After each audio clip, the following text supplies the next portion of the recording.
Friends, இன்னைக்கு நம்ம Nisha cooking சேனலில் பொட்டேட்டோ 65, அதாவது உருளைக்கிழங்கு 65. இப்போ வந்து சூப்பராக நல்லா ஸ்பைஸியாக நல்லா உள்ள வரைக்கும் நல்லா வெந்து கெச்சப்போடையோ அல்லது மயோனஸோடையோ டிப் பண்ணி சாப்பிட்டிங்கன்னா அவ்வளோ டேஸ்ட்டாக இருக்கும். புரட்டாசி மாதன்றதால நம்ம வந்து நான்வெஜ் வந்து எதுவுமே சாப்பிட மாட்டோம். ஸோ நம்ம இந்து சகோதரர்கள் யாருமே நான்வெஜ் வந்து எதுவும் சாப்பிட மாட்டாங்க. அவங்களுக்கு வந்து ஈவினிங் டைமில் வந்து ஏதோ ஸ்பைஸியாக சாப்பிட்ணுன்னு தோணும். பட் அவங்க வந்து நான்வெஜ் எதுவுமே எடுத்துக்கக்கூடாது. அதனால் நம்ம வந்து வெஜிடேரியனையே நான்வெஜ் ஸ்டைலில் செஞ்சு சாப்பிட்டா எப்படி இருக்கும் சொல்லிட்டு இந்த டிஷ்ஷை ரெடி பண்ணேன். ஸோ நல்லா டேஸ்ட்டாக இருக்கும், நல்லா ஸ்பைஸியாக இருக்கும். வீட்டில் இருக்கிற கொஞ்சம் பொருட்களை வச்சு உருளைக்கிழங்கு வச்சு செஞ்ச இந்த உருளைக்கிழங்கு 65 நீங்கள் ட்ரை பண்ணி பாருங்கள். சேனலை லைக் பண்ணுங்கள், ஷேர் பண்ணுங்கள், சப்ஸ்கிரைப் பண்ணுங்கள். ஸோ ஸ்பைஸியான இந்த ஸ்நாக்ஸ் செய்கிறதுக்கு உருளைக்கிழங்கு வேக வச்சுருக்கேன். ஸோ உருளைக்கிழங்கு வேக வச்ச வீடியோ வந்து நான் எடுக்கலை. இது சாதாரண விஷயம், எல்லாருக்கும் தெரியும். உருளைக்கிழங்கை வந்து முழுகிற அளவுக்கு தண்ணியை ஊற்றி அதில் கொஞ்சோண்டு உப்பு போட்டு நீங்கள் வேக வச்சிங்கன்னா உருளைக்கிழங்கு நல்லா உள்ள வரைக்கும் அந்த உப்பு இறங்கி டேஸ்ட்டு நல்லாயிருக்கும். ஸோ இது ஒரு பக்கமாக இருக்கட்டும். இன்னொரு பவுலில் மிளகா வத்தல், அதாவது காஞ்ச மிளகா ஊற வச்சுருக்கேன். இது வந்து காஞ்ச மிளகா நார்மலாக நம்ம யூஸ் பண்ணுற மிளகாவோட கொஞ்சோண்டு காஷ்மீரி சில்லியும் சேர்த்து ஊற வச்சுருக்கேன். ஸோ இது ஏன் ரெண்டுத்தையும் நான் இப்படி ஊற வச்சுருக்கேன்னா, நம்ம நார்மலாக மிளகா பொடியே போட்டு செய்யலாம். பட் இந்த மாதிரி செய்யும்போது இந்த காஷ்மீரி சில்லியிலேருந்து கலர் நல்லா வரும். ஸோ அந்த கலர் நல்லா பார்க்க நல்லா சூப்பராக இருக்கும். நம்ம வந்து கலர் போட தேவையில்லை. அதே போல் டேஸ்ட்டு நல்லாயிருக்கும். இந்த மாதிரி ஊற வச்சு நீங்கள் உடனே அரைச்சி உடனே போடும்போது டேஸ்ட் ரொம்ப சூப்பராக இருக்கும். அந்த மிளகாவுடைய ஃப்ளேவர் நல்லா இந்த உருளைக்கிழங்குல இறங்கும். ஸோ அதுக்காக இது ஒரு 10 நிமிஷம் ஊறினா போதும், ரொம்ப நேரம் கிடையாது. நம்ம உருளைக்கிழங்கு வேக வைக்கிற சமயத்தில் மிளகாவும் நம்ம ஊற வச்சுட்டோன்னா ரெண்டும் சேர்த்து ஒன்றா ரெடி ஆகிடும்.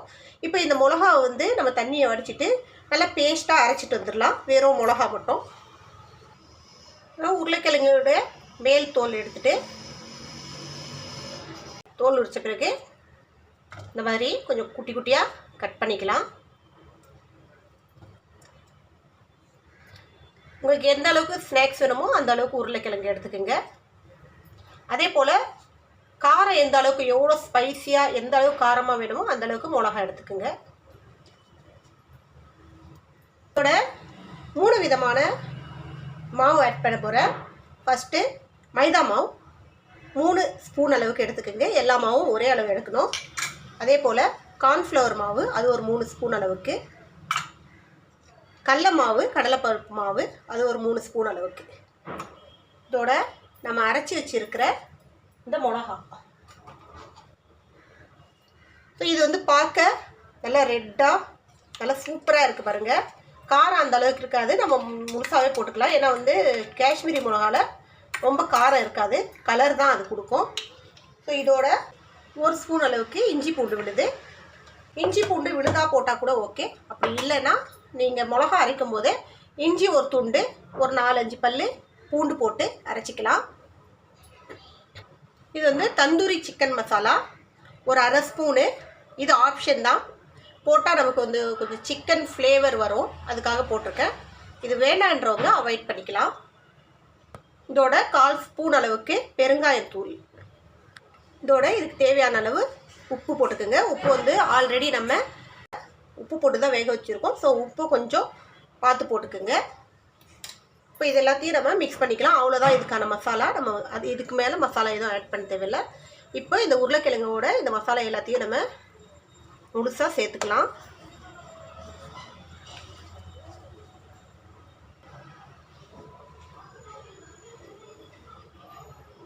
கொஞ்சோண்டு தண்ணி லைட்டாக ஸ்ப்ரெட் பண்ணிக்கிங்க. இது எதுக்குன்னா மசாலா மிங்கிள் ஆகுது. அந்த தண்ணி வந்து நான் மிளகா அரைக்கும் போது மிக்சியிலேருந்து எடுத்த தண்ணி.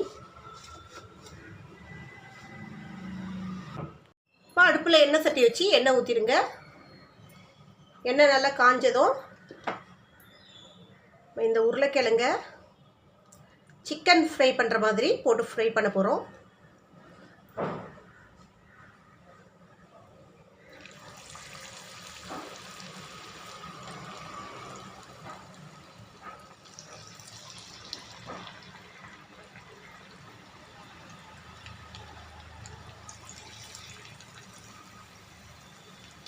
நல்லா டேஸ்ட்டாக இருக்கும். ஈவினிங் டைமில் நல்லா ஸ்பைஸியாக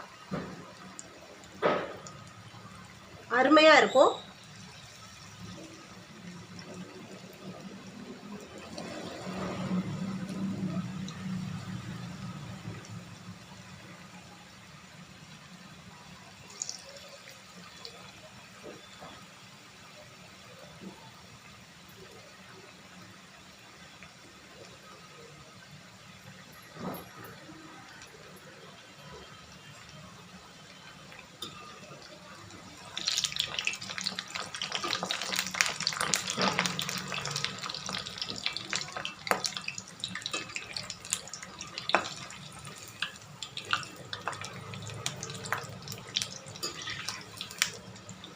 டக்குன்னு ஃப்ரை ஆகிடும், ரொம்ப நேரம் எடுக்காது. அதே சமயத்தில் அடுப்பை கொஞ்சம் நல்லா மீடியம் ஃப்ளேமில் வச்சுக்கோங்க, ஓவர் ஹை ஃப்ளேமில் வைக்காதீங்க. பாருங்கள், நமக்கு வந்து சிக்கன் பக்கோடா ஃப்ரை ஆகிற மாதிரியே இருக்கு பாருங்கள். அதே போல் நல்லா கிறிஸ்பியாகவும் இருக்கும், உங்களுக்கு பார்க்கும்போதே தெரியும்.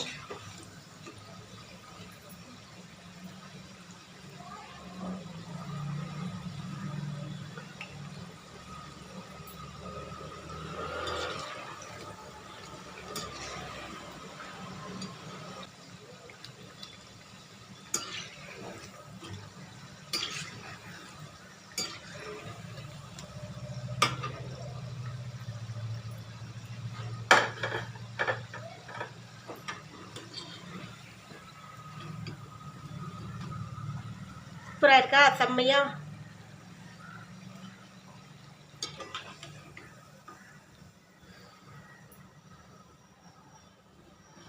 இதில் இருக்கிற எக்ஸஸ் ஆயில் எடுக்கிறதுக்கு ஒரு பிளேட்டில் டிஷ்யூ பேப்பர் போட்டு அதில் இதை போட்டுருங்க. அதுதான் ஈவினிங் டைமில் சாப்பிட்றதுக்கு ஒரு நல்ல ஸ்பைசியான உருளைக்கிழங்கு ஃப்ரை, அதாவது உருளைக்கிழங்கு 65 ரெடி ஆயிடுச்சு. நீங்களும் ட்ரை பண்ணி பாருங்கள். நல்லா டேஸ்ட் அல்டிமேட்டாக இருக்கும், சூப்பராக இருக்கும்.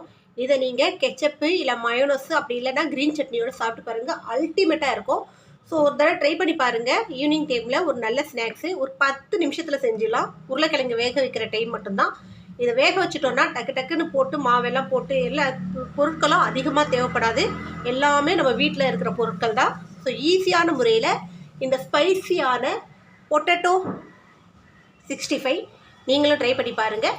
இந்த ரெசிபியோடு உங்களை சந்திக்க வரை உங்களிடம் விடைபெறுவது உங்களை ஷா. எங்கள் சேனல் லாஸ்ட் வரைக்கும் பார்த்தவங்க அனைவருக்கும் மிக்க நன்றி. பாய்.